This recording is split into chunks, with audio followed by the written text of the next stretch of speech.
sesuai no.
Okay, Assalamualaikum warahmatullahi wabarakatuh. Alhamdulillah Rabbil Alamin wassalatu wassalamu ala ashrafil anbiya'i wal mursalin wa ala alihi wa sahbihi ajma'in. Alhamdulillah, today we are blessed to have the program, the scholar sharing session, inshallah. And we have here Sheikh Mubeen, which is the Shariah Committee for Standard Chartered Malaysia, and also the group head for Shariah. For Sadiq, and inshallah, Sheikh will tell us more about what he does in Islamic banks that he involved, including because I was interested to when Sheikh shared firstly about the journey of his education from the religious education background to the professional background. So we will be listening that from Sheikh Mubeen. And we also have Brother Lukman, which is from the Alternative Bank Limited in Nigeria, who's doing or performing the task of Shariah Auditor as the Shariah Auditor in the bank. And inshallah, Lukman will be sharing as well on the scope of Shariah audit and what you do in the bank, and and also some aspiration that you will be sharing with the students as well. And both are currently pursuing PhD in the Faculty of Economics and Muamalat in their area of studies, like Sheikh is doing on the Shariah Risk in Murabahah transaction, and Luqman is pursuing on Shariah audit. Okay, before we go further, this session is being brought by the Accounting Shariah Audit and Governance Cluster, and also Islamic Finance and Wealth Management Institute, which both are the initiative within the Faculty of Economics and Muamalat to promote research, to conduct research, and in order to for the research to benefit the students that we have here. And as the introduction as well, we have in the audience the students in the Faculty of Economics and Muamalat in from accounting program, third year student, Chef. And they are sitting for Shariah audit class led by Dr. Supiah, the lady in blue, flowery blue scarf. Okay, so I think that's a little bit of introduction that I've given to you, and Sheikh, inshallah, you will share about anything that you would like to share, because when I was saying that you will share about your journey and how student accounting student and Sharia audit will be of the interest in the future for the future talent in Islamic finance. But Sheikh say let her he dream first what will be the sharing for today. So what will be the ilham? So yeah, we'll see what is the ilham that Sheikh will be sharing. Yeah. Oh, sorry.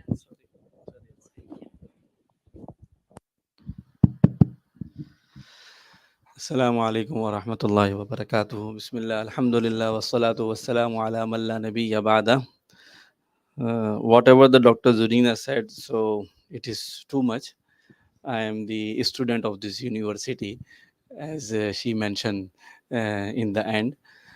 And however, just regarding my introduction, uh, as she mentioned that initially I started my education from the religious school, and I completed my study in madrasa, or whatever you say, in Islamic schools, as per the curriculum which is in Pakistan. Actually, I belong to Pakistan. I am from Pakistan. So, and I don't know whether you heard about Sheikh Muhammad Taqi Al Uthmani, one of the renowned scholars in the world.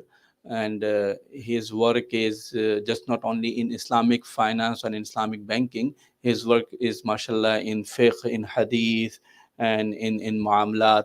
So he is very renowned, and his books are available in the market. His lectures also available in the YouTube. So he is my teacher, alhamdulillah, and under his supervision I completed my takhassus, which is actually equivalent to the PhD in in fiqh or in fatwa. So this is my religious side, which is around 14 to 16 years journey, from the beginning till the takhassus, or equivalent to the you say the PhD in Islamic studies. So when I completed this journey, then actually I joined the you say the contemporary study, which is the other side of the law, or or economics. I After that I joined the Islamic University Islamabad. As you have here International Islamic University Malaysia, the similar version is in Pakistan, I think. It is actually inspired by the International Islamic University Malaysia, and then in Pakistan the government also started this long time back. It is in 80s, and they started this university, International Islamic University Islamabad. So I did my LLB Sharia and Law. This is the degree where actually this university teaches the Islamic law as well as the conventional law or the common law, because Pakistan is under the common law system, and colony of the British. So that's why the common law is prevail over there. So this is the comparative study of Islamic law and the common law. So I completed my bachelor from there, and then I went to the Melbourne, Australia, the University of Melbourne, and I got the LLM in commercial law from that university. This is my study career. And then after that, just for 1.5 years, I worked in Pakistan in a different places. I taught in the university, I worked with the Takaful company, I worked in the local bank. And then I got the opportunity to work with the Standard Chartered Bank, which is one of the international bank. And I think you have already seen in Malaysia as well. And I joined this bank in Islamic banking side, and which is actually known by the name of Sadiq. So I joined this bank in 2007, and since 2007 till today I am with this bank. And I joined as a head of Sharia, group head of Sharia. And that time the Sadiq is very small, but gradually by the time they expand their business from Middle East to Pakistan, Bangladesh, Malaysia, Indonesia, and also Saudi Arab and Kenya. But now we don't have much business in Kenya, but we are going to start the business in Misr, and also some areas of Europe and America as well, but limited, not in a big space, but limited offering we have in Europe and America as well. So I am the head of Sharia, global head of Sharia, working reside in Dubai. because Dubai is our headquarter for Islamic banking. So from Dubai, we are actually supervise and control or oversee our businesses in a different countries of the world. And as Dr. Zarina mentioned, that I am also the board member or committee, Sharia committee member in Malaysia and in Pakistan as well, and also as a Sharia expert in Brunei as well. I also sit with the Sharia committee in the Brunei as a Sharia expert for advisory and for the advisory and the other matters over there. So this is my, I think, I don't know whether brief or a detailed introduction, but this is my journey, alhamdulillah. Yeah. Thank you very much, Sheikh. Actually, when you introduce yourself just now, um, I would like to link on how you, from the Sharia background, scholar, which you achieve your takhasus, and then you kind of find a new path to the Islamic banking or banking industry. So I think that will be, the area that you could share later with the students on how, like at the moment they are doing accounting, and how from accounting, the venture into Islamic banking finance could be done, probably as a tahassus, as, additional competency that they could later go forward with in their career.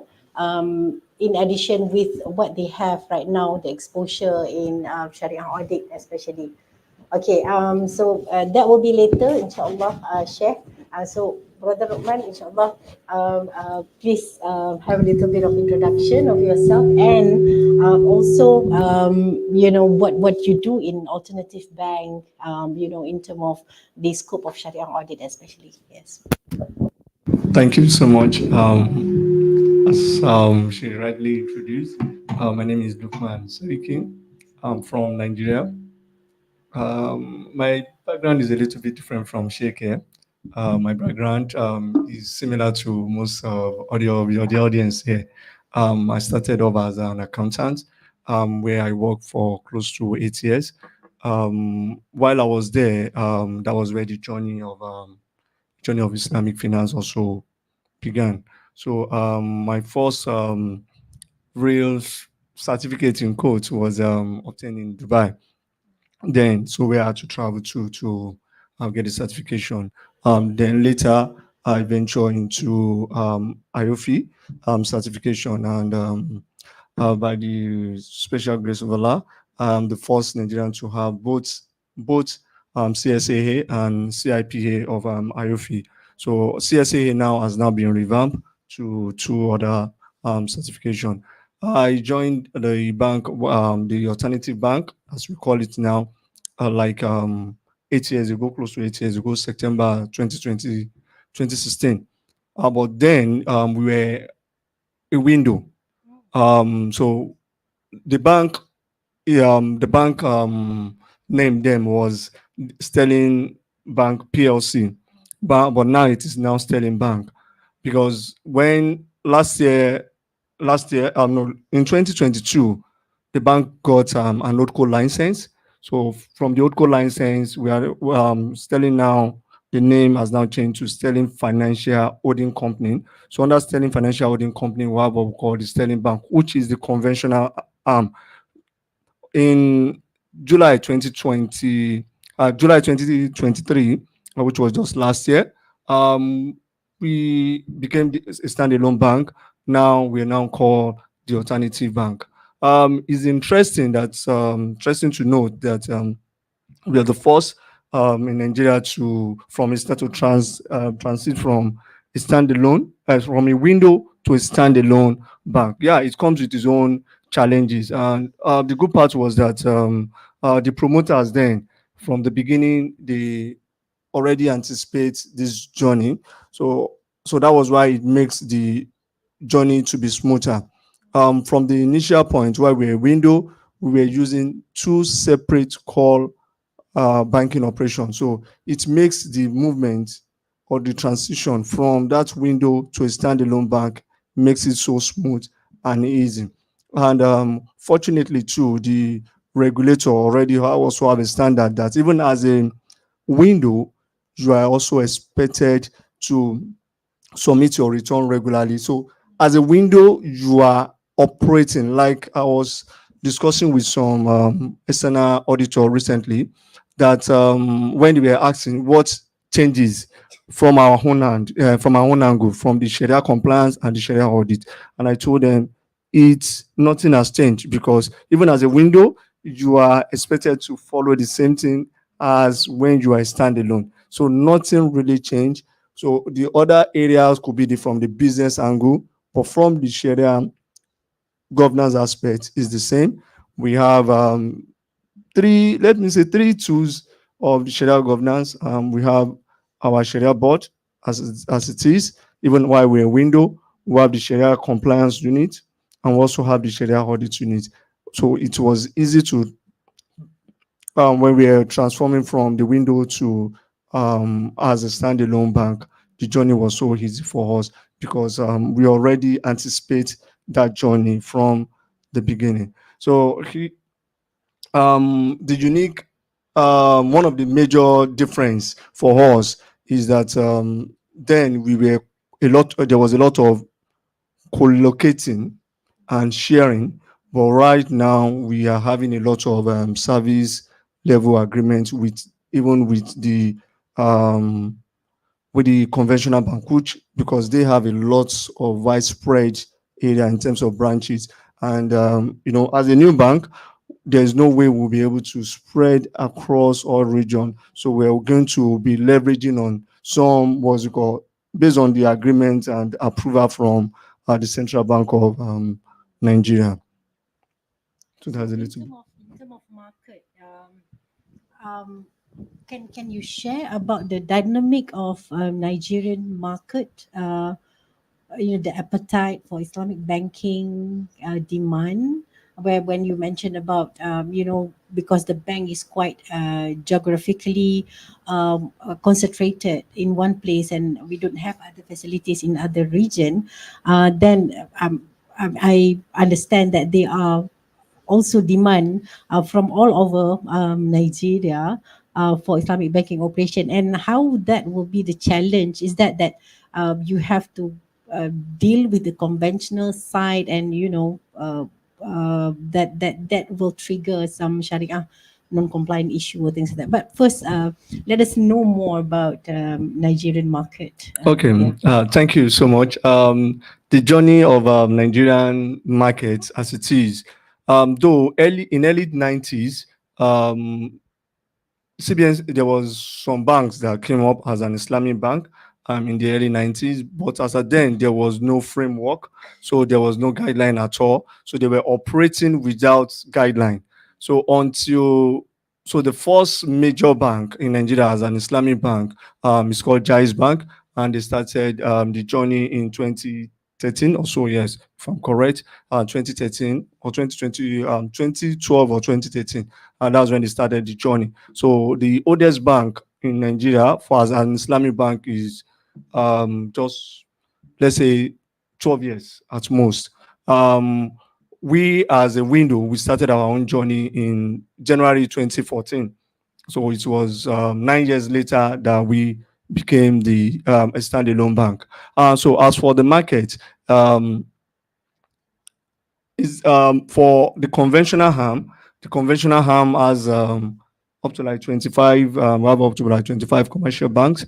But for the Islamic bank, just five, four full-fledged and one window. So one window. For the market size, we're still not as big as the conventional bank. And recently, the pronouncements or the instruction by the CBN reflects that because recently CBN has requested that all the banks recapitalize, while the conventional bank the minimum requirement for a national bank is 200 billion naira. The Islamic Bank is expected to have at least a capital of 20 billion. So you can see it is like 10% of it. It's a vast variance from how it was before, because initially before, the conventional bank capital is expected to be 25 billion. Why for a national, for because we have three types. You can be regional, it can be national or international. So it will determine the kind of what's it called, will determine the capital that you'll be expected to have. So initially for the national, for Islamic Bank, you're expected to have 10 billion naira. So that's like 30% of what the conventional bank has. So it speaks to, from the capital, it speaks to the size of the conventional, how strong the conventional bank is in currently in Nigeria. And that is very obvious because they've been there for, some of the banks are even over 100 years. Even Sterling Bank as a name, because of there was a lot of merger and all those things. If you look at the building that we use, which was called NAL Bank, then the building is over 50 years, and the bank has been existing. A bank has been existing in that building for that long. So it shows what's to come. Now, for the appetite, uh, just like in every market, there's a lot of demand anyway in what's it called, where we might not say we have covered all the Islamic bank is covered in Nigeria. Is just one part. I think we have not been able to scratch that much, and that area is the south and southeast, because Nigeria somehow is divided into six geopolitical zone. So here, six geopolitical zone, where we have the northwest, we have the northeast, we have the north central, we have south, southeast, and southwest. Yeah. Yes, south. Yeah, so south. The north, because of their majority Muslims, so the appetite is stronger there. Also, too, we have a strong presence too, also in the southwest. So let's say south, and southeast is where you have limited number, and the market is not as big as it is. And in terms of with the sukuk that is issued by CBN, and that's the Central Bank of Nigeria, it also show most of the time all the sukuk from time immemorial has always been oversubscribed. So it shows that we also need more of that, because one of the issues that any Islamic bank in any jurisdiction will always have is the issue of liquidity management. So, which is the reason why there's always the demand. And it's interesting to also note that when CBN issue the sukuk, it is not only for the Islamic bank. So each industry, apart from the retail buyers too, retail buyers are giving a particular portion. Though the Islamic bank are looking for a way to ensure that they are giving a larger portion of it. They are making the case out of the fact that if you notice that the conventional bank has a lot of avenue to, in terms of liquidity, what's it called, but for the Islamic bank it is limited, and that is why they are trying to make case for it, because for the conventional bank, they have the TB, they have other bonds and other, what's it called? Yeah, there are also private issues sukuk too, and some few state government sukuk. But yeah, everybody knows that the sovereign sukuk, which is the one issued by the federal government, is usually what people prefer, and also because of the tax incentive also too that is attached to the one that is issued by the federal government of Nigeria. So that's just a little bit overall of the Nigerian market. Okay, so we could see that the development in Nigeria, the retail banking, retail Islamic banking, and Islamic capital market, where we have sukuk issuance, and I believe also Islamic wealth management products, and so on. That we have the development in Nigeria. Thank you, Lukman. Now,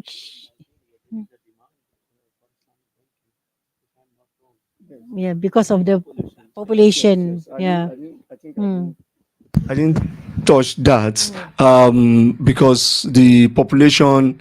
So there's always a little bit of arguments about that. But what we know that the population is not less than 50%, and the population of Nigeria of the population of Nigeria is not, and the population of Nigeria is over based on 80? it's 80 million? that's the population of Nigeria is over 250 Ah, 250 million 250 million. 250, And yeah. 50% are Muslim. Yes, not official yet, but Mm. I think to be conservative, we can just say over 200. Because Ah, as I understand that Nigeria is the leading market in Africa for the Islamic banking. As I At the moment, Yeah, yeah, at at the the and we moment. moment. don't have Sadiq there. What was the reason? No, we actually had a plan. That's why we started from Kenya. As I mentioned that we started from Kenya, if I remember, in 2014, and we were very keen.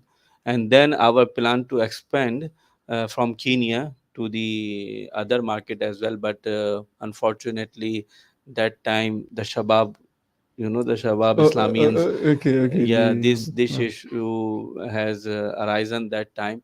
And you know that Standard Chartered is the Gora bank, and this is the English bank, so that's why they straight away they came out from this market.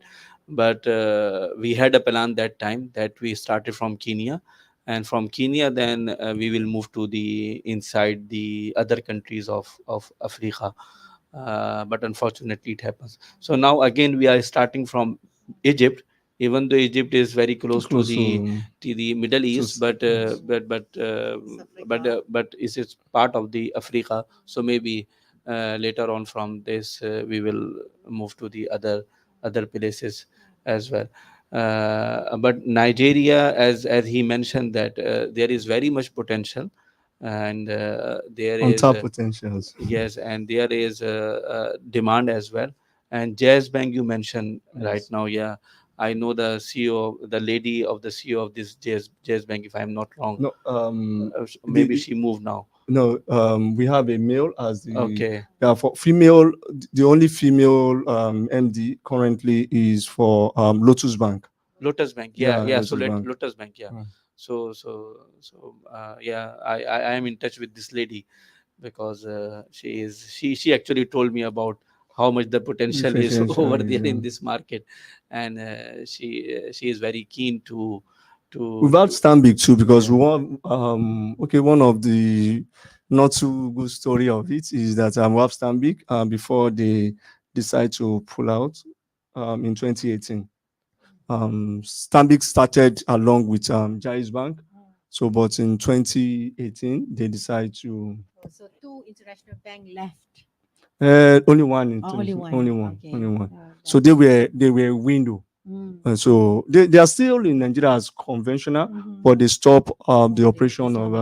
of the Islamic Okay. Bank. Yeah. So when we have the sharing by both scholars here, so you could probably appreciate what you have in class when you look into the Sharia governance model. Kan, we have the full-fledged governance model, two-tier governance model, and we have also wherever the countries where we have, young entrant in Islamic banking. Then probably we have the market like Nigeria where the Islamic banking operation has been in operation for like 10, 12 years. So yeah, that is with the Sharia governance model as well as the governance itself. Sheikh, I owe you one question on how the student could venture into other than accounting later. But now I would like to invite the floor, members of the floor to ask question. So we have the probably head of the class to start with the question to ask Sheikh perhaps. Inshallah.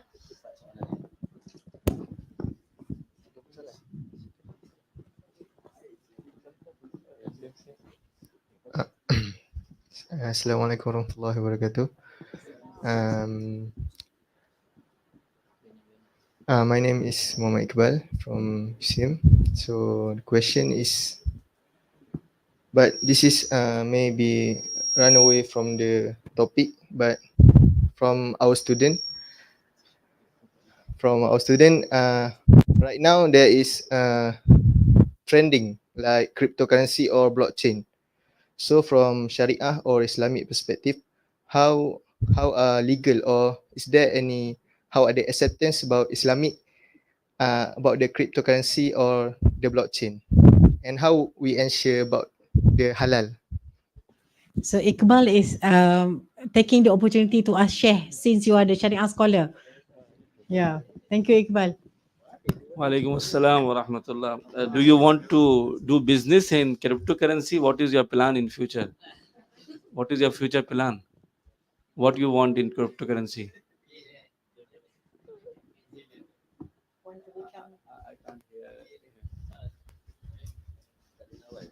No, no, but carefully. My question is, you are asking about cryptocurrency. Why you are asking? You want to do business or you want to purchase? What is I want to invest in the cryptocurrency. cryptocurrency? Oh, mashallah, you are wealthy person, and you want to. I still didn't think to invest in cryptocurrency, but mashallah. So, from legal perspective, maybe the legal and the legal advisor, they will tell you about that one. That what is the legality of the cryptocurrency, because it depends on the country. Okay, so that which country and the country from what perspective they are looking this cryptocurrency. Some countries they allowed legally and they accept this one as a currency, and they allow and they give the permission to use it in your online transactions, or and also you can buy the things whatever you want. So it depends on the country's rules and the law. So I don't want to speak much on that one, but from Sharia perspective, yes, there is a detailed debate on that one. From if I say that from Pakistan to Malaysia, Pakistan scholars they have a different opinion. Middle East scholars they have the different opinion, and in the Malaysia they have the different opinion.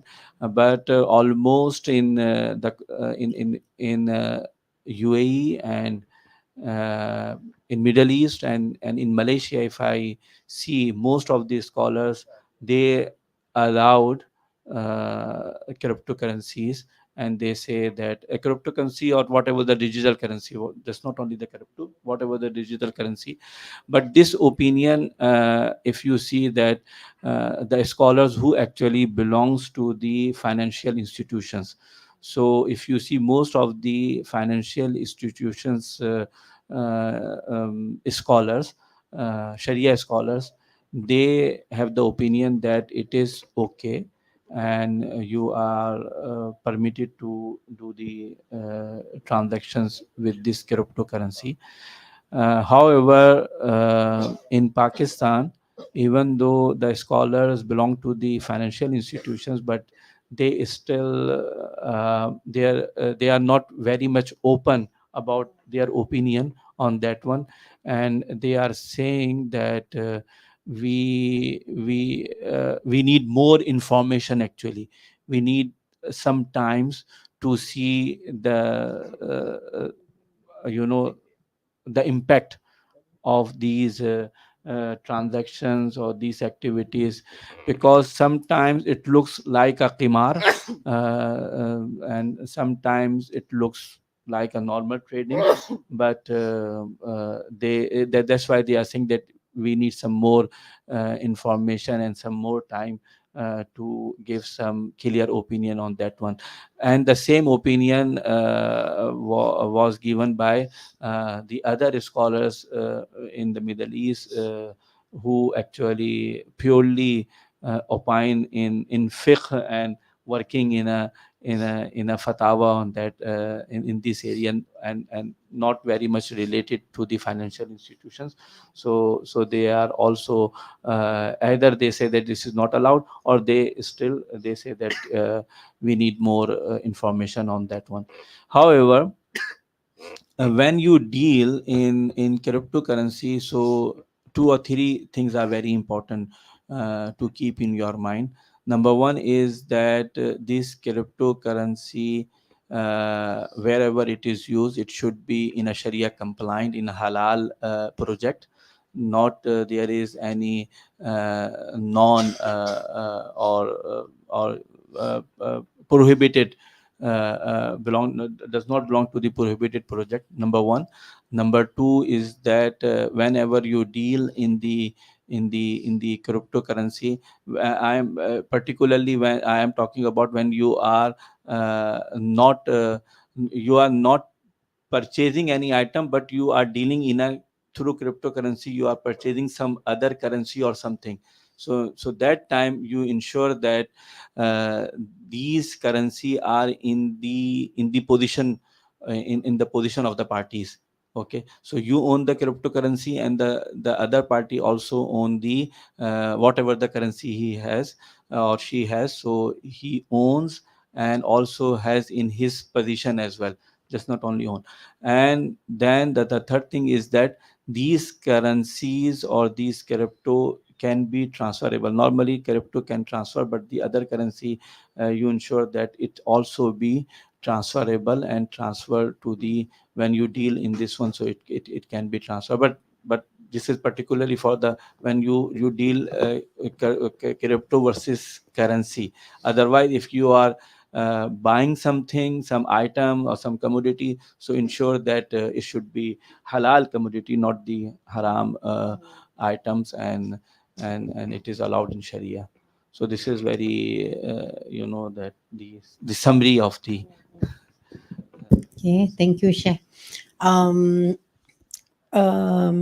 yeah, you're right, because in Malaysia also we have a framework on the cryptocurrency, and it's at the beginning of that regulation, because we need to understand the mechanical of it and the impact. You said the impact, but actually because it involves the system and everything, so we are yet to know the behavior. So what I wanted to say, we need to know about the behavior of cryptocurrency before Sharia comes in and provide further opinion.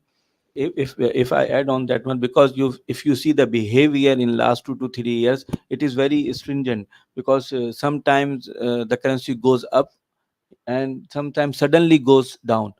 So yeah, crashes. So that's why some scholars they say this is again this depends on some third things, and it is like a qimar or like a so it is not a like other currency where these currencies movement actually depend on the market economy.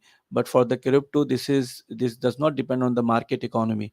It's something else will actually drive this currency. So that's why still, as I mentioned, that the some scholars they have the reservation on in giving the Yeah, opinion on the speculation. Yes, speculation aspect of yes. that currency. Okay. So yes, please keep interesting questions comes to Sheikh and Lokman uh, on Shariah Audit, on Shariah Governance, banking operation. Silakan.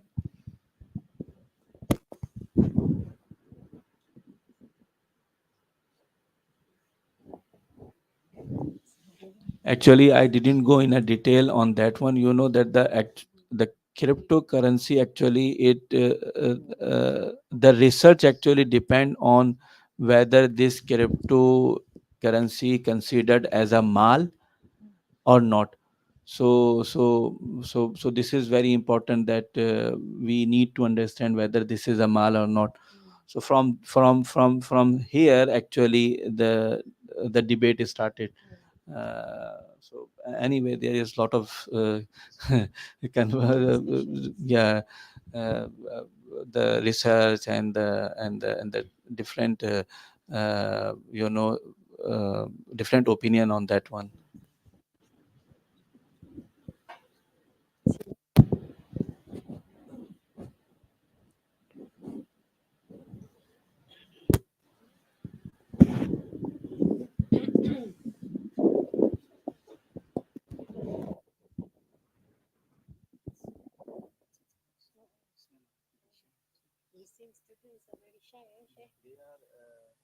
They are third year students.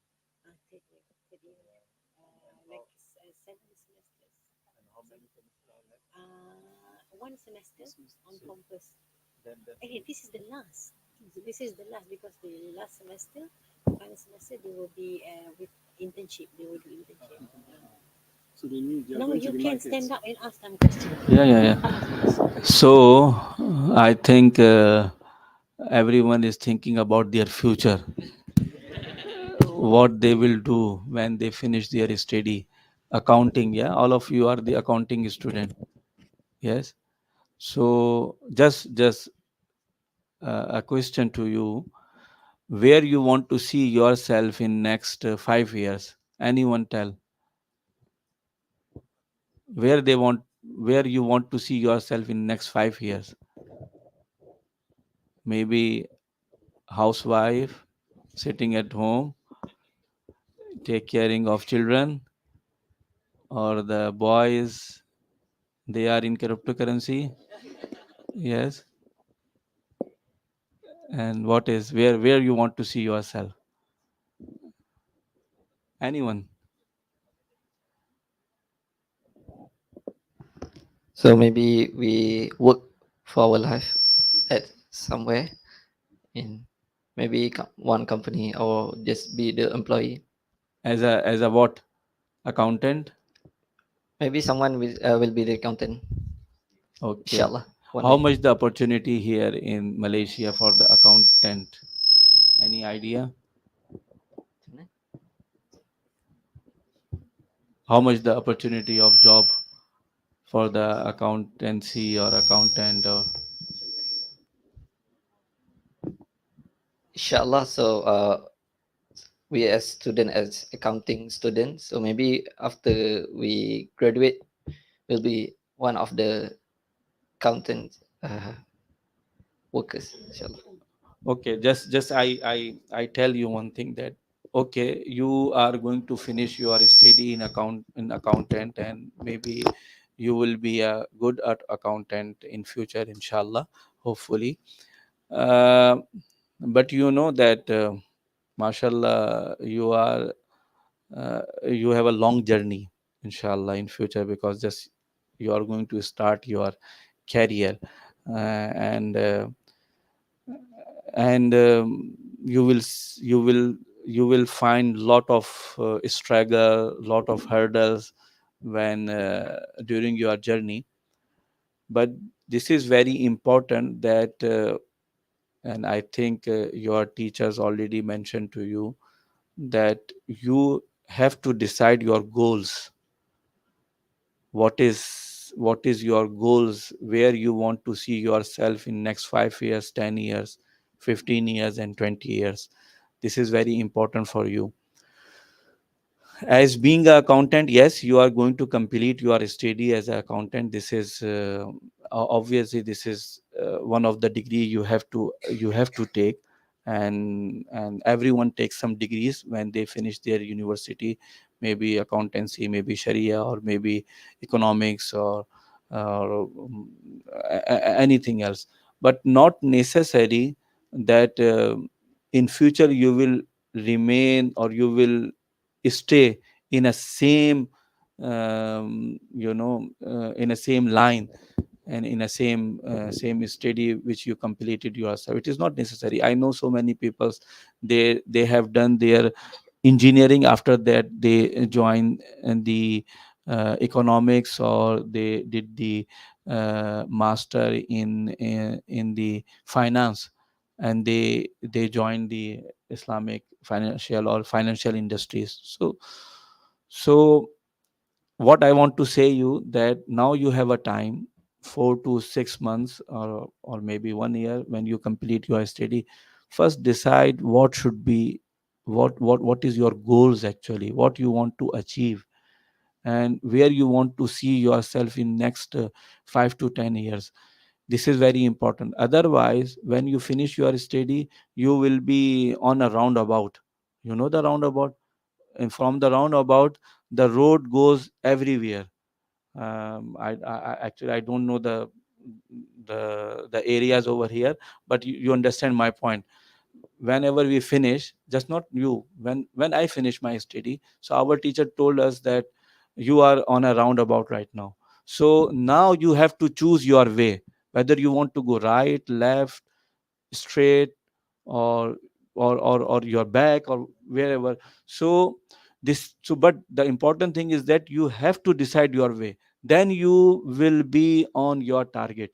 But if you are just, you make a round and round and round, so you don't achieve anything, you will stay or remain on a roundabout.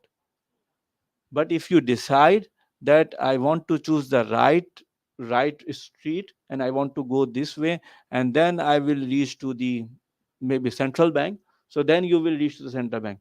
Otherwise, if you don't decide, and just thinking that I want to go to the central bank, and then you decide, oh, I want to go to the hotel, and then you decide, oh, so if you have so many things in your mind, then you cannot start your journey. So this is just for you, that just sit with your teachers, your mentor, and just discuss with them about your journey, what you want, and where you want to see yourself in next 5 years. Just make a small, right now I'm not saying 10 years, 15 years, but make a small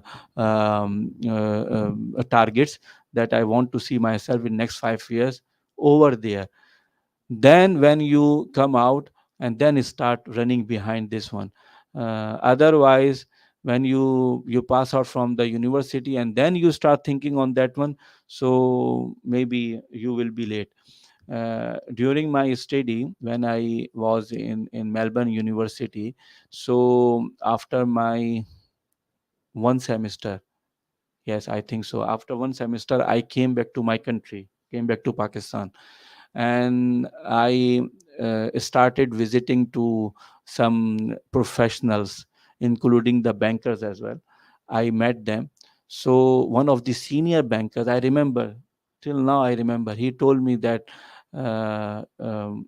he told me, Maulana is in our country, says the Sharia scholar. He told Maulana, you first, you decide. He told me, I remember these things. He told me that you first decide where you want to see yourself.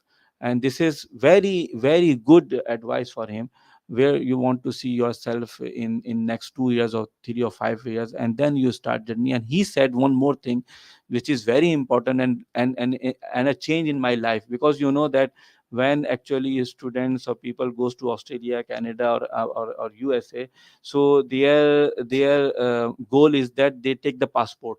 Actually, they take the immigration, and they take the passport, and for this reason they stay over there. And then regardless of what is their career, they are their target is to take the passport. And because of this reason, sometimes they are away from their line, their major subjects, and they will do the odd jobs over there. So he told me that the fresh graduate, listen carefully, he told me that the fresh graduate is is like a gold for the industry. Fresh graduate is like a gold for the industry, whichever the industry, which is financial industry, or the law industry, or the educational industry. The fresh graduate is a goal for the industry. So you don't know yourself how much you are important for the industry. You don't know, because no one told you about that one. But this industry actually looking for the fresh graduate, because they want to prepare this fresh graduate for the future asset. Because this fresh graduate, they have the enthusiasm, they are very, they want to do something actually. So that's why if you see that the good companies and the reputable companies and the organizations, what they do, they they come to the university, and and they pick the good students from their last semester. Yes, if I'm right, as per I know, that they visit to the university, and they pick the good student from their last year, and then they offer them as a internee or as a job, as a employee. They offer that time the good students, because they know that these students actually the future of this industry. So this gentleman, I am always I am obliged him. He said that you are you when you finish, so now you have to decide that what is your plan. You want to take the passport, okay, then you just stay here and forget your future. But if you want to come in the industry, so when you finish, just come back and enter into the financial industry. So then you will see yourself after 10 years or 15 years somewhere.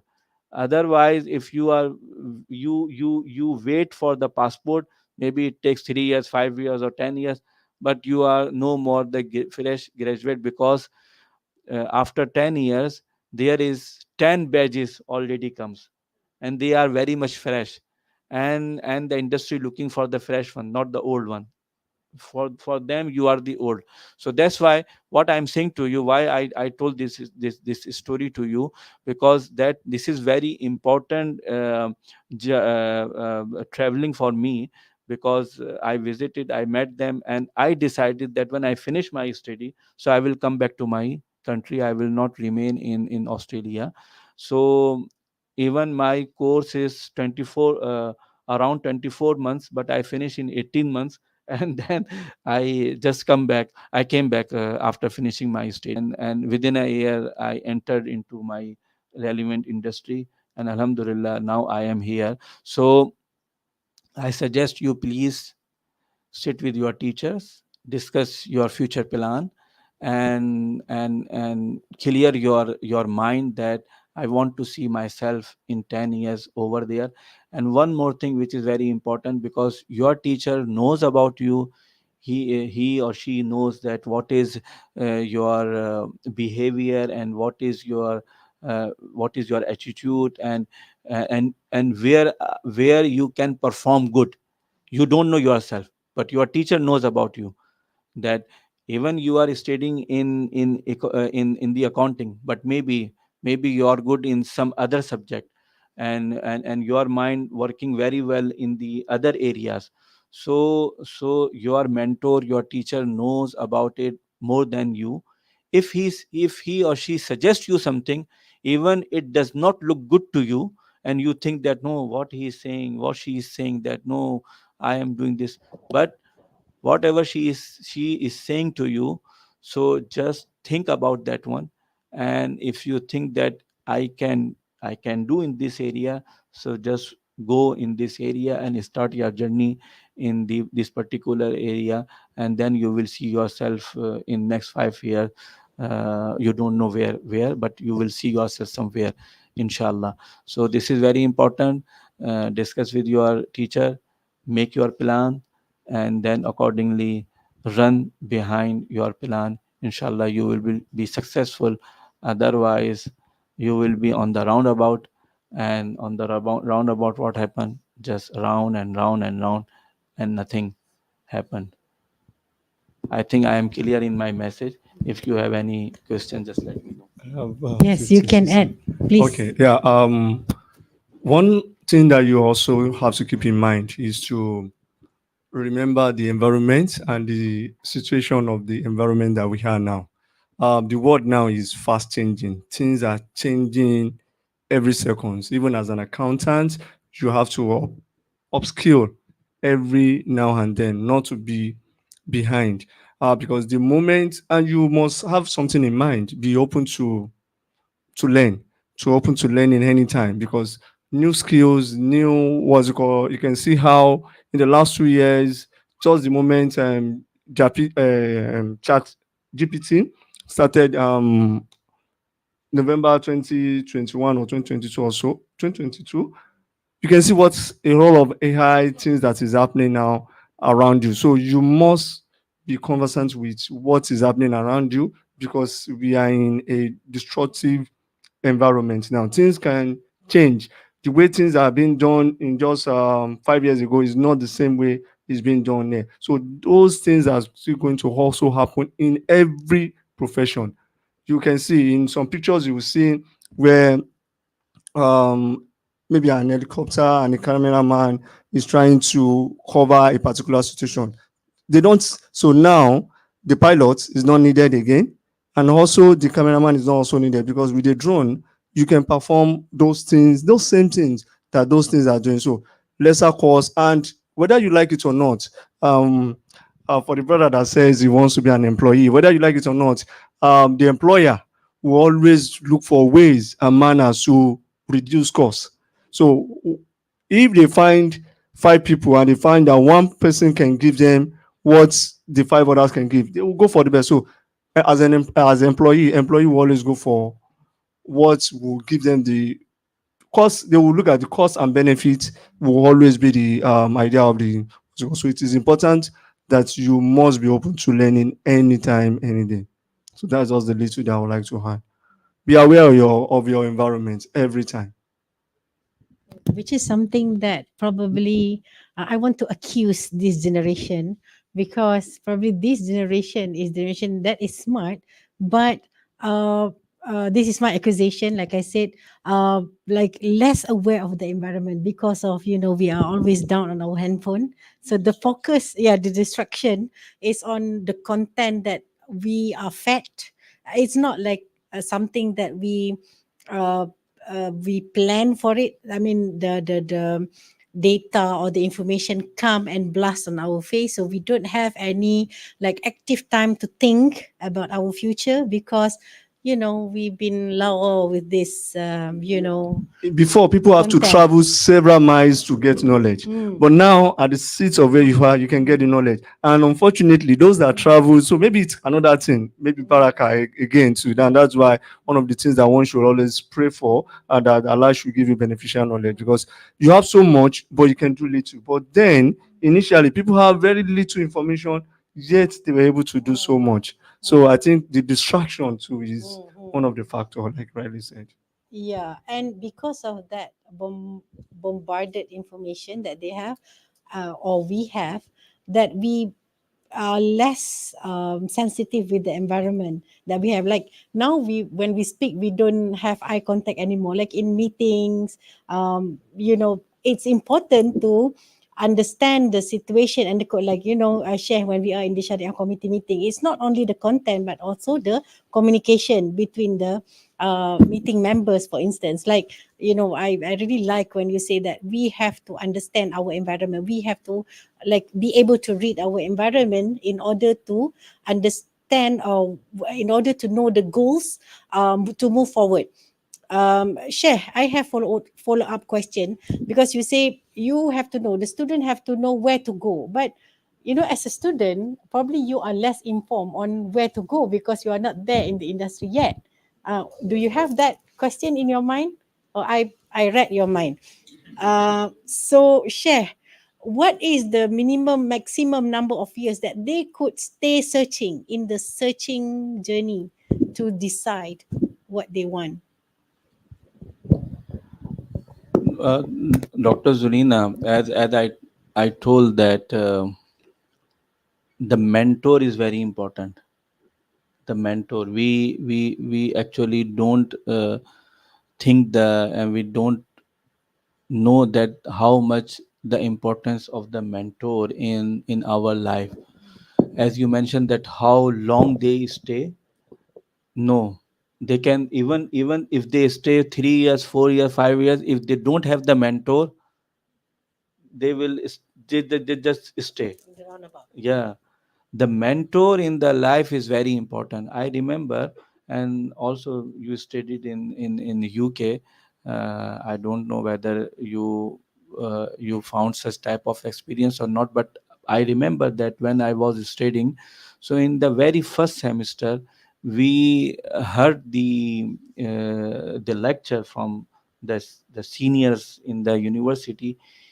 So they actually mention about that one, that the how much the mentor is important, and you decide your mentor from today, and then take their advice, and then you should make your plan, your journey. So so very precisely you say that how long they will decide, they cannot decide themselves.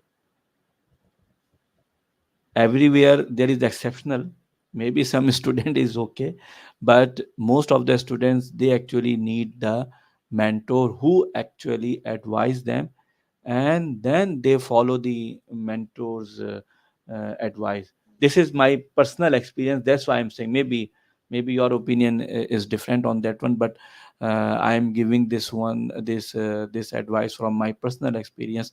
Otherwise, because we are not matured, when we are fresh graduate, just only 22, 23 years old, so we are not enough mature.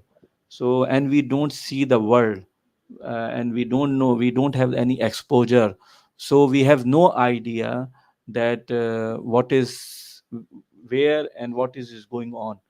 So that's why the mentor who has the experience, who explore the world, and who he or she knows that what changes is coming, as brother Lukman mentioned, that the environment you are aware. So that fresh graduate, they are not very much aware with this, but the mentor actually knows about it, and then accordingly he or she guides their students on that one.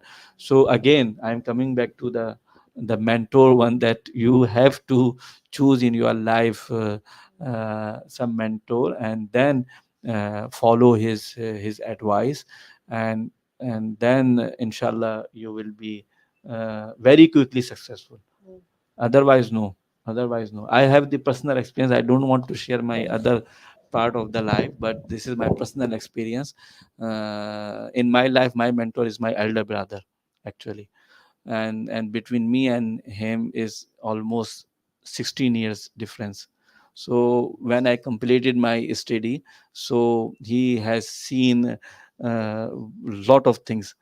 So he just said to me, even that time I was not able to accept his advice, but he said the lines guidelines for me, I follow, and alhamdulillah.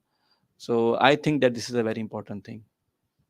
And the mentor should be in the same industry, like your brother is Yeah, in he's from financial my services. yeah, not Mm. financial services, but from education and from religious background. So he knows that what is going on in future, so that's why he advised accordingly to me. I think the most important that the quality that they have is that they have the foresight, like, because they are in the industry like for 10, 15 years, like Dr. Supiah now in the class of Shariah Audit, been in the industry for nearly 15 years, and she knows what will be the future direction, Yes, what will be yes, the growth aspects of yes, Shariah yes, Audit, for yes, instance, for them to zoom, because to be a generalist, I mean, those who know about the industry in general probably is not enough. yes, Like that's why experts like this, they move fast because of the quality that they have, which they are able to advise on, like share in Sharia, but then he has the value addition in terms of compliance, audit, and other areas that he provides value to the industry by not focusing only on the main area, but also the other solutions that he could provide. So that comes to the last question to you, Sheikh. How you from the Sharia, like Maulana and Takhasus, well, Maulana with Takhasus, and then you go to banking industry, like expert in compliance, expert in audit. I mean, of course, with your as a subject matter expert in Sharia, you are providing fatwas like banking as well. But to have the combination of talent, Sharia as well as the compliance, audit, risk. Yeah. I think first we discuss about our topic, which is actually Sharia reviews and audit in Islamic banking for the risk management. I think Yeah. so. This is our topic. Then I will come back your answer as well, because it is little bit relevancy over there. So these students, they actually belong to the accounting, but as I mentioned earlier that accounting, you are, even though you are in accounting, but it does not mean that you must be work as an accountant. Okay. um, um, there is the areas where you can enter yourself over there.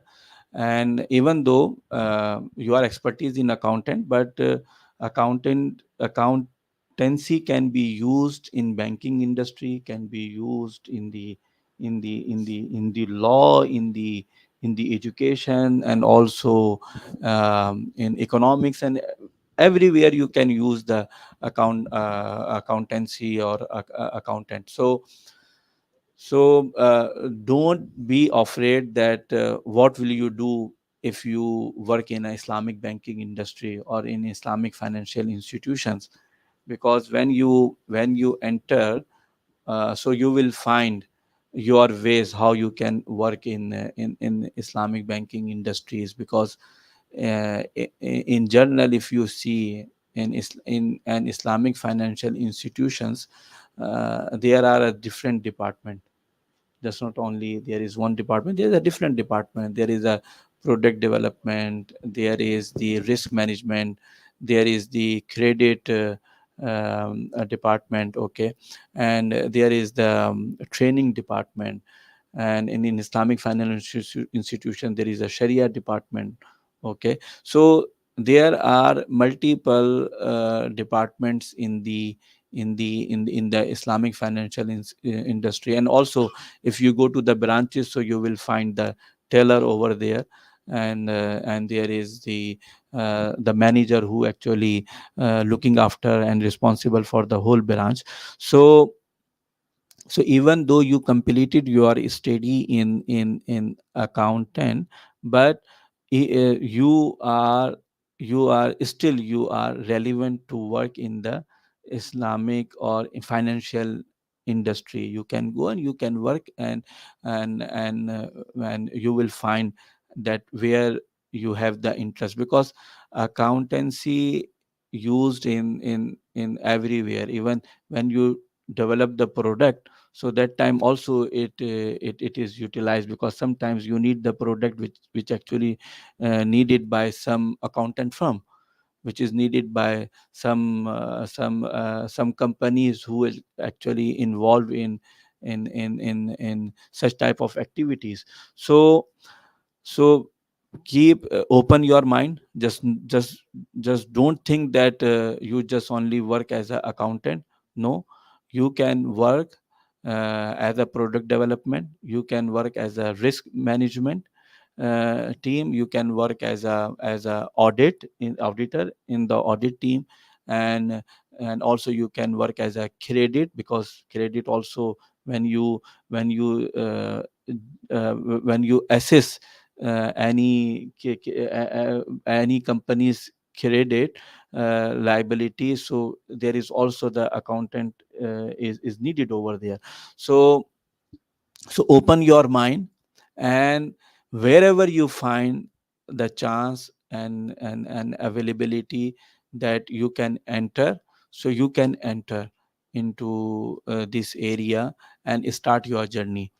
Okay. And then you will see after 1 or 2 years that how you can make yourself or you can accommodate yourself in this area. I think it is clear to you my this point. And now coming back to your question, and I don't want to speak for myself much, but because why I mentioned first this one and then I come back to my journey, as she mentioned that I am totally my background is from religious study, where I never studied particularly fiqhul mamlat, particularly the banking system. I didn't study that things, but when I completed my takhassus, which is specialization in ifta and fiqh, when I completed that one, so I completed this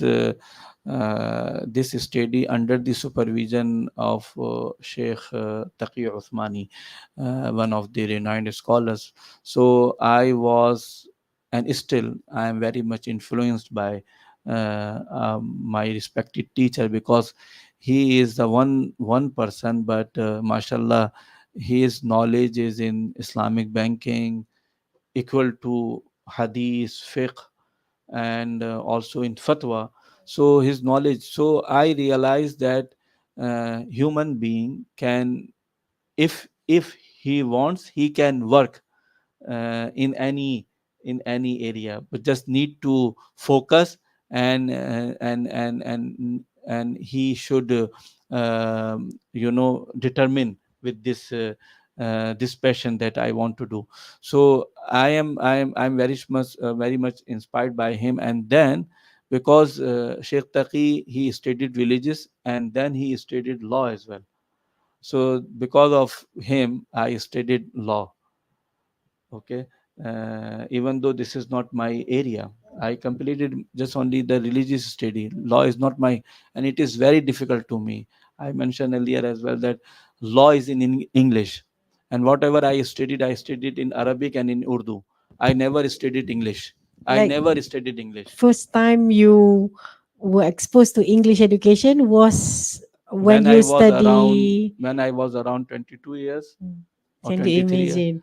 Like So we I been didn't. speaking English from probably So year one.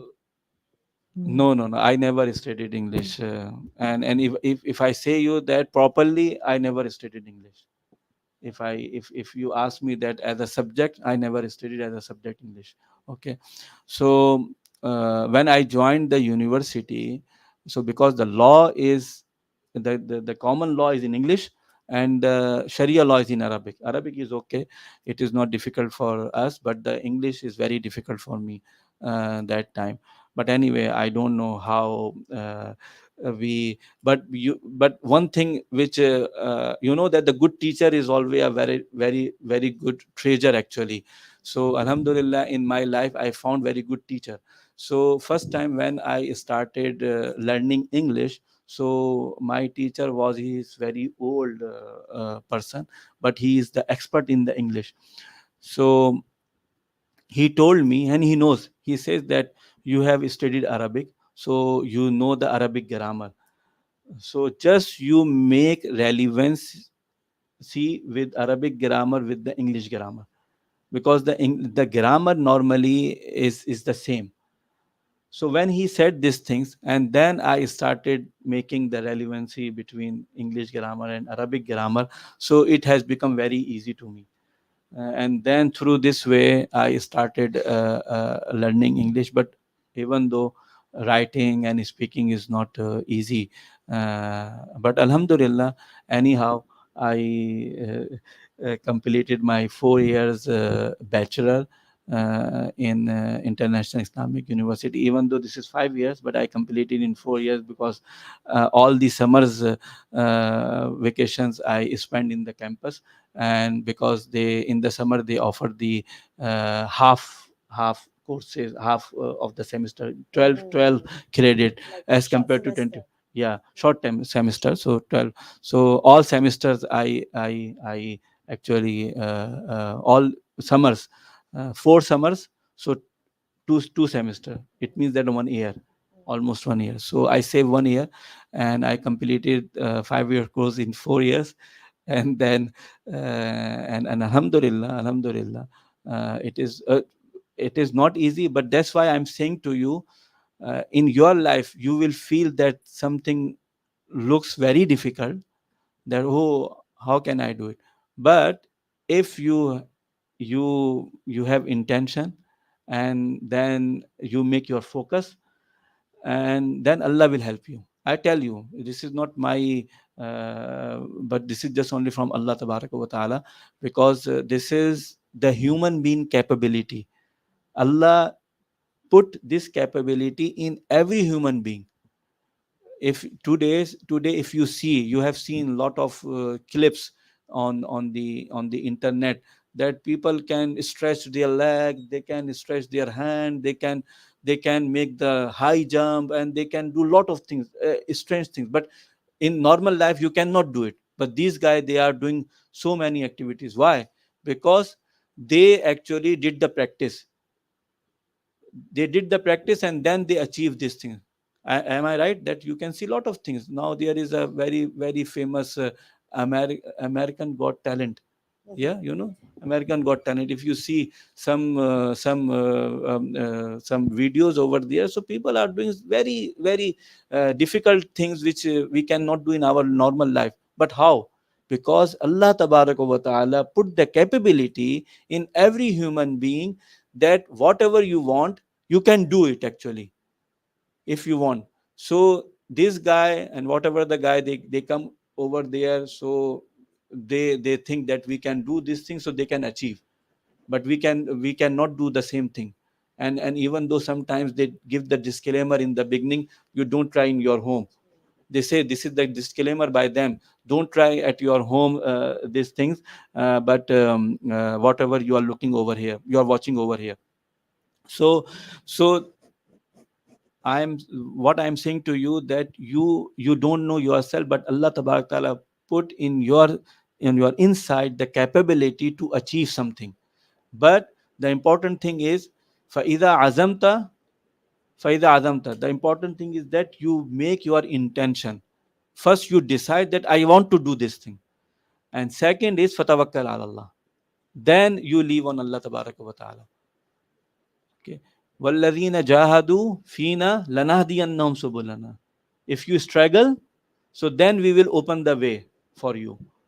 So this is the things which is actually I told you in the beginning, that you choose the mentor give you and knows about you, and then you will decide, make the intention, and then make du'as, tawakkal ala Allah, and rely on Allah tabaraka wa ta'ala, and that then start your journey. Inshallah you will achieve your target, because you have the capability inside, which you don't know, but you have the capability. So as I mentioned, that this is not if I see my past, so it looks very difficult.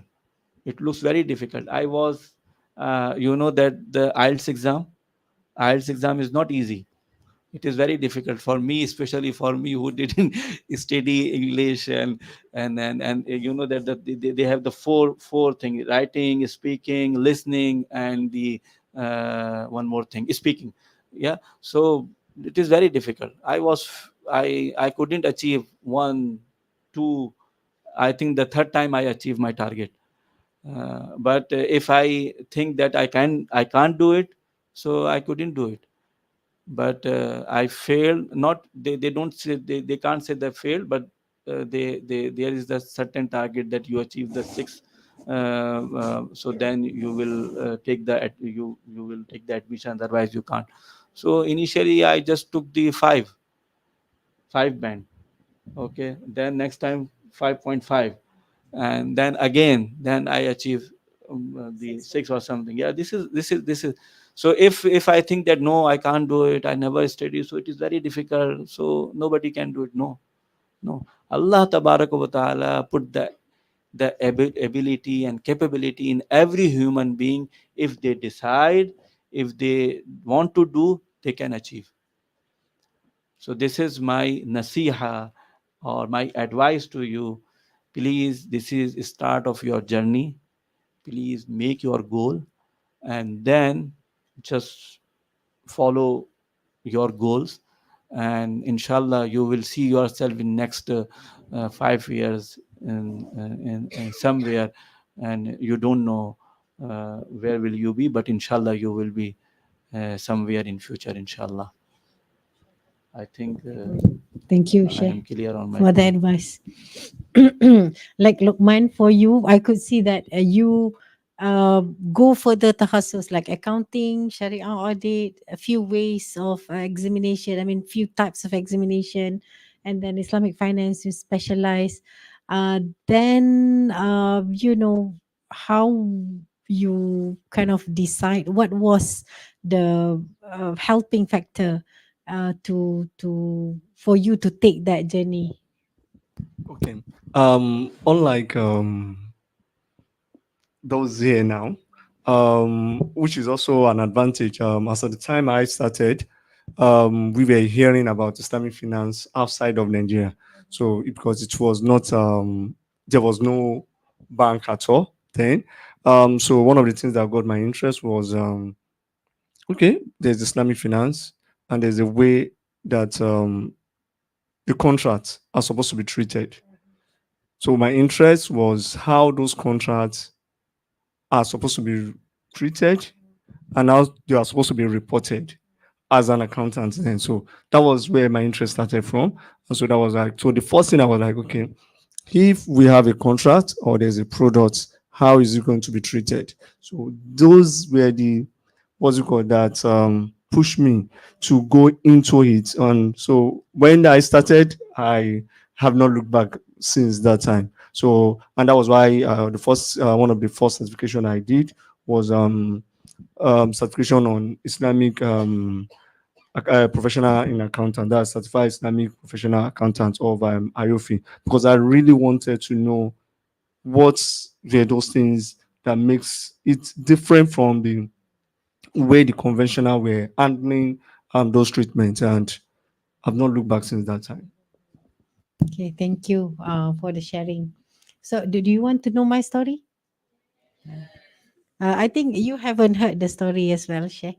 Like look, I agree with what Sheikh and Lukman has mentioned, that when we are into something, it's not necessarily we are in that area in a conventional sense, because our background that makes us is actually we have value addition, different quality or additional quality than the rest.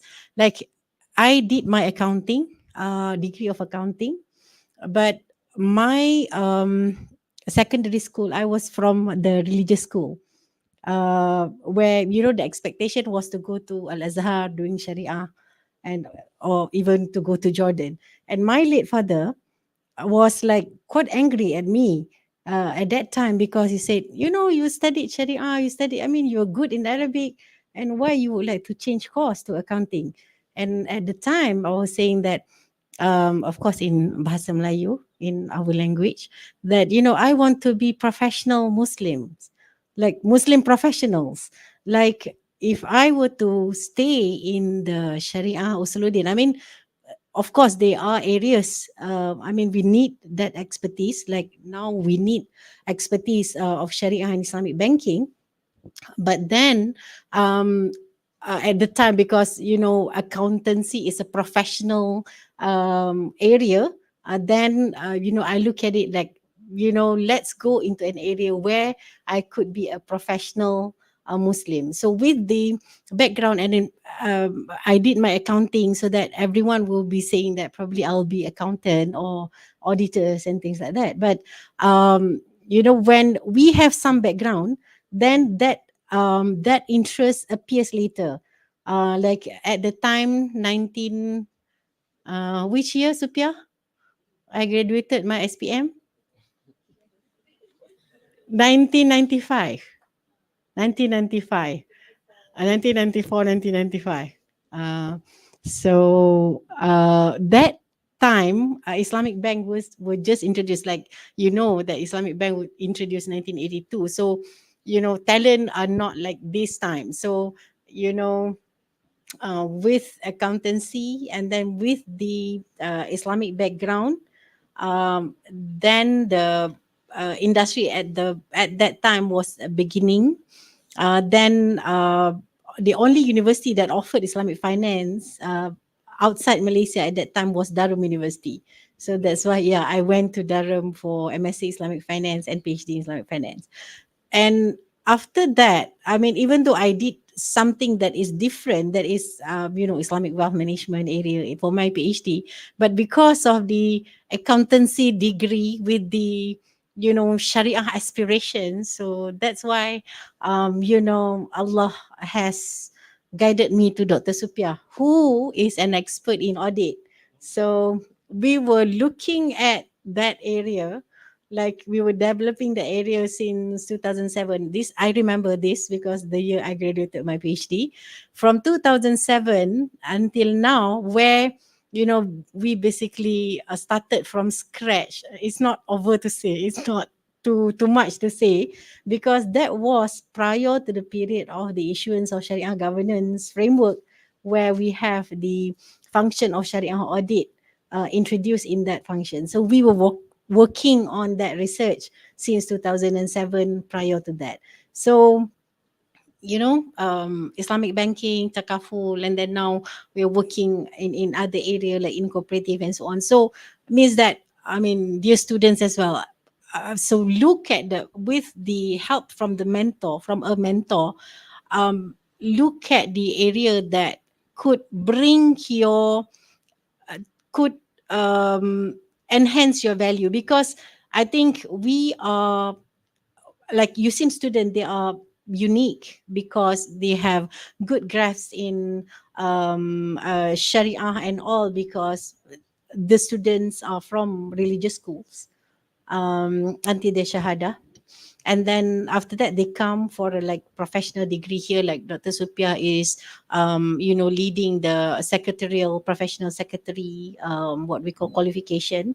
So it's like we are building Muslim professionals, what we call talent, which I don't think are available somewhere else. So with that combination, with that what we call strengths that they have, they could actually go a long way. Yeah, and I've been, one of the inspiration is that, like, Sheikh originally from Pakistan, like you're also from Nigeria, that now when we are into something, it's not that we are limited in our environment, in our country, because I mean, borderless world. So have also some aspiration. I would like to inject some aspirations so that look for a global market, where as a Sharia auditor, we have Bahrain market, Omani market, Saudi market, where these are the talents that could fulfill actually the needs of the market. So that was my story. So share, Sila. Addition. No, yes, I one of the what's it called is visit some of those sites when you're saying it's borderless. Visit some of those sites. Think of what you want to be like. Sheikh said, what you want to be in maybe 5 years. Look at the requirements of where you want to be, because most times they will tell you, you must have 5 years experience in this, you must have this kind of certification. So set those, it's a part that you can use to set what you want to be, because in each requirement, in each of those roles that you intend to be in future, maybe in 10 years, in 5 years, will always have requirements. So that requirement, even if it's going to change, things are not going to, it's not going to change like that. So it's a way to set a direction for yourself, and it's going to, and like you said, it is borderless.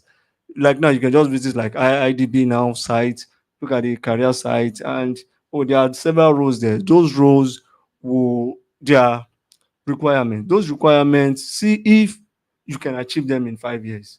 And you can set timeline for yourself that in 2 years, okay, I don't have this, but in 2 years I can achieve this, in 3 years I can achieve this. And you work towards it. And like Sheikh also said, if you work towards it, Allah will make the path easy. Inshallah. Uh, as you mentioned that Dr. Sufia is expert in the audit. Uh, so just I tell to the students about the importance of the Sharia reviews and the audit in Islamic banks. Mhm. Audit is always important for every company and every organization, because no organization is successful without the audit, because the audit actually make the decide whether where actually this company's reputation, reliability, and and and and how much they are uh, good in the performance of their business. So audit is very important for each and every organization. And then when we move it to the banking sector, so you know that, as mentioned, AOF, accounting and auditing standards for Sharia standards for Islamic financial institutions. So so this is one of the accounting and then audit. Both are very important organs or pillars of any organization. So that's why in Islamic bank, as uh, Dr. Zurina mentioned, that in here in 80s Islamic banking started, okay, and somehow in Pakistan also in 80s, but in Middle East in 70s, because the first bank in Middle East in 64 or 65, Dubai Islamic Bank. This is no, sorry, 75. But in 64 and 65, one bank says in Egypt. So they started over there. So gradually, by the time, if you see uh, the reliability and the trust actually comes on these institutions by conducting the audit and Sharia reviews in these banks. Because when audit reports and the Sharia review reports comes to the market, so it will bring the trust, and people start trust on these organization. So this area is very important. So that's why you will see that there are four big organization in the world, even though there are more than that, but these are the international organization, big four. um, uh, Deloitte's, KPMG, and yeah. So these DWCS, and one more. Four are the very, huh? Yeah. N- EY, yeah, Ernest and Young, yeah. These are the four, and if you see that they have a very big operations all over the world, and thousands of employee they have. So and mashallah, they are doing very well. So in Islamic bank, if you see that there are multiple layers for auditing and Sharia reviews, and these Sharia reviews and audit are in some countries are compulsory. Okay. So first I talk about the these are the at least four layers of audit and reviews in normally in general in a banks. Number one is the Sharia review. Sharia review, just it is for all of your knowledge, okay. Sharia review, actually the Sharia review conducted by the Sharia department. Sharia department in each Islamic banks, they conduct the Sharia review. Their focus mainly on the Sharia guidelines. So whatever the guidelines provided by the central bank, by Sharia board, or by the Sharia department. Okay. So mainly the focus of Sharia review is that these three guidelines are followed properly or not. So this is the Sharia review. The second thing is the Sharia audit. Internal Sharia audit means that each bank has the Sharia audit department or audit department. Every bank has the audit department. So Islamic bank also has the audit department. Their scope is more than the Sharia review, because they covers the other than the Sharia guidelines. They cover the other, maybe central bank guideline, or maybe banks policies, or maybe other some other um, uh, some other policies by the that the Basel rulings, and also there is accounting fast IFAS ruling and such stuff. So their scope is more than the Sharia review. They covers the other than the Sharia, they covers the other aspect of the guideline as well, whether it is implemented within a bank or not. So this is the second layer of the checking. And the third layer, it is the external audit. External audit, actually they come and they check the Sharia guideline, Sharia reviews guidelines, and also they check the internal Sharia audit, and above then they will check if anything international perspective or from the market perspective, because sometimes everything is going well internally, Sharia audit approved because it is as per the rules, and everything is fine, but sometimes they don't take care of the market practice as well. So this external audit, they come and they say that, oh, in the market is going on like this, but why you are doing these things? So just justify whether if it belongs to the Sharia, so goes and take the Sharia board approval on that one. If it belongs to the legal, so just go the legal and ask them why you are differentiate from the market practice, or maybe some other things which they highlighted. So this is the external audit. And sometimes internal audit also under the some pressure of the management, but external audit is free. They have no no pressure from internally and from externally, so that's why they are free to say anything. So this is the third layer. And the fourth layer is examination. This examination actually comes from the central bank. So the examiners, they come from the central bank, and then the central bank is the king. So they can come and they can check anything. So first they come, they ask, provide the Sharia review report, annual Sharia review report, provide the internal Sharia audit report, and give us the external Sharia audit report. So they normally start their activities from these three reports, and then they go whatever they want, and they and you cannot say anything to the to the examiners who are coming from the central bank. So these are the four layers to managing the risk in the bank. Risk management, okay. So managing the risk in the bank through these four layers, the banks actually manage their risk, and they build their the credibility in the market, and through this way they bring the trust in the market. And through this way, and if I am not wrong, actually this audit and Sharia reviews reports also discuss in their financial annual financial report as well, that how was their audit and how was their Sharia review. That's why there must be a auditor report in the financial annual financial report, and also there is a Sharia board also report is published in this financial annual report as well. So these are actually risk managing way through the audit and the Sharia reviews in the Islamic financial institutions. How Sharia review, Sharia audit is forming the risk management practices for Islamic banking operation, for Islamic finance. Okay. I have plenty more questions in my head, but I think we are called by our time. Now 4:30 ish.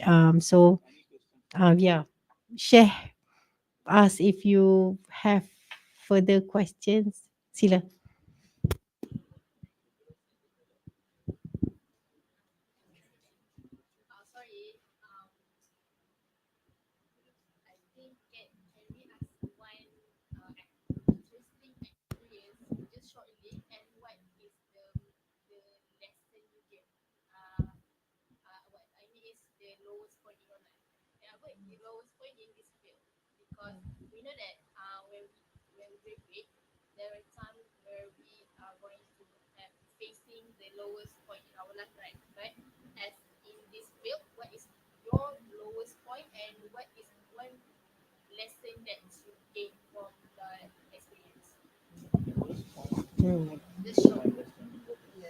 What is the most difficult challenge or experience that you have faced in the industry? Uh, In Islamic financial industry or in audit? In Sharia. Uh,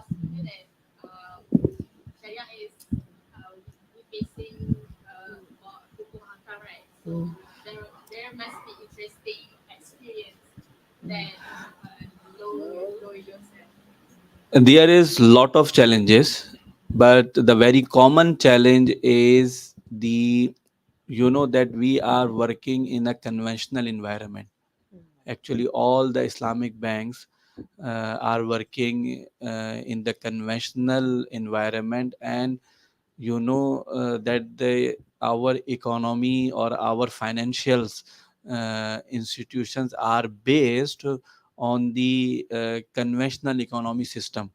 Okay, so far now we, because we are very Islamic financial activities are, as compared to the conventional activity, is a very small, maybe less than 1%.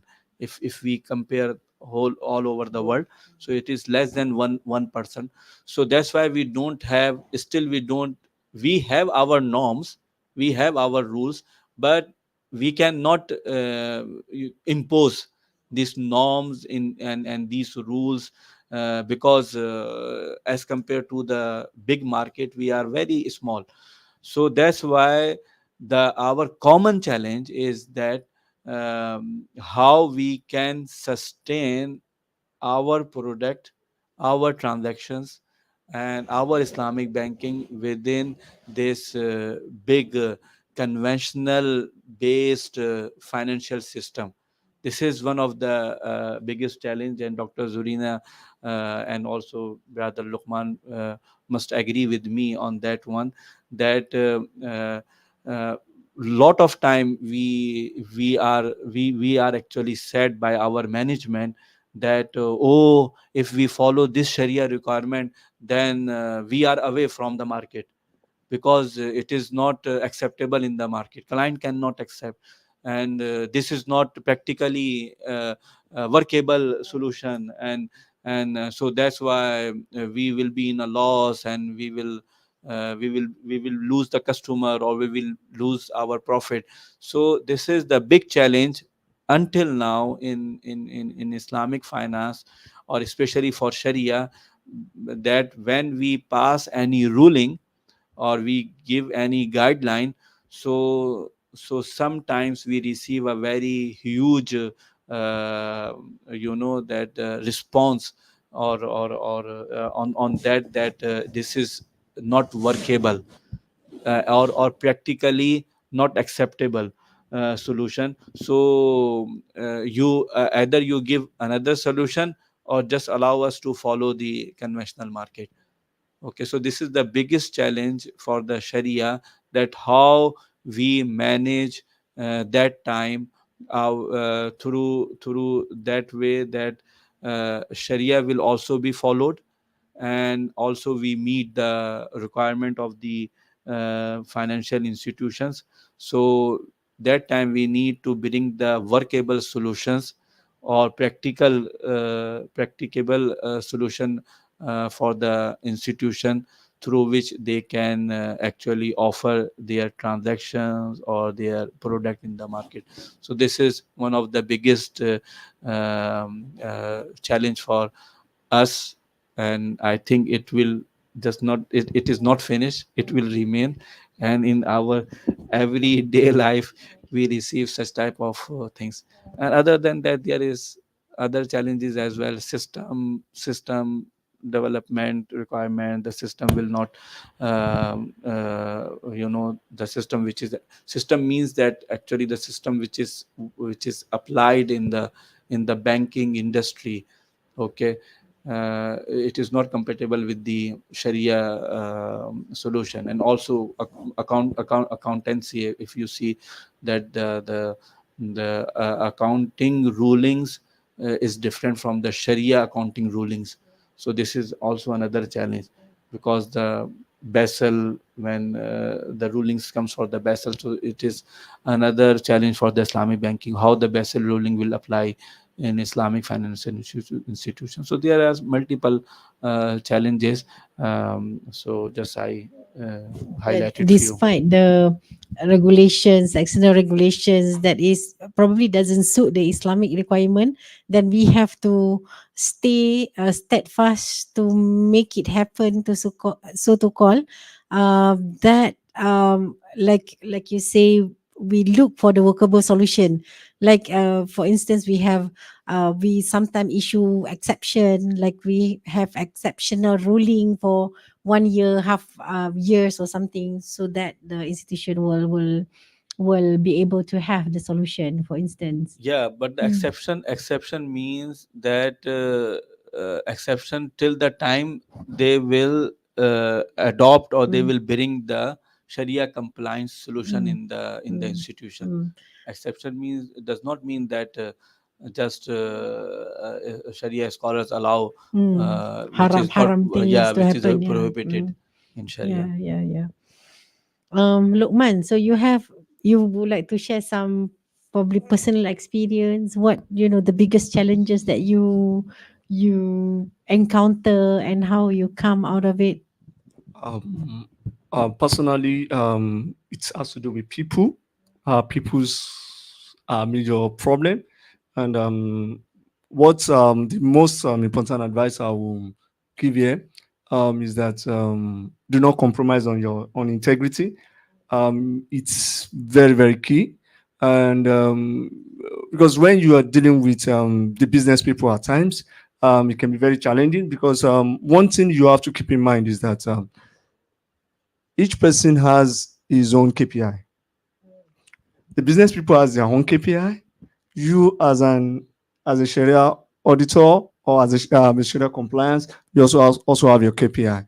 So the your view might be different. His view is, I'm supposed to provide this profit. I'm supposed to make this. Just like Sheikh also said, and you're also saying in meeting that was you call. So where you can find it very challenging is now how to, because one of the things is that the banks need the profit to be sustainable, and you do not want to for any reason compromise on Sharia. So that is where the integrity now comes in. So at any point in time, while you are also trying to look for a workable solution, you must ensure that your integrity is also intact, because the moment that is questionable,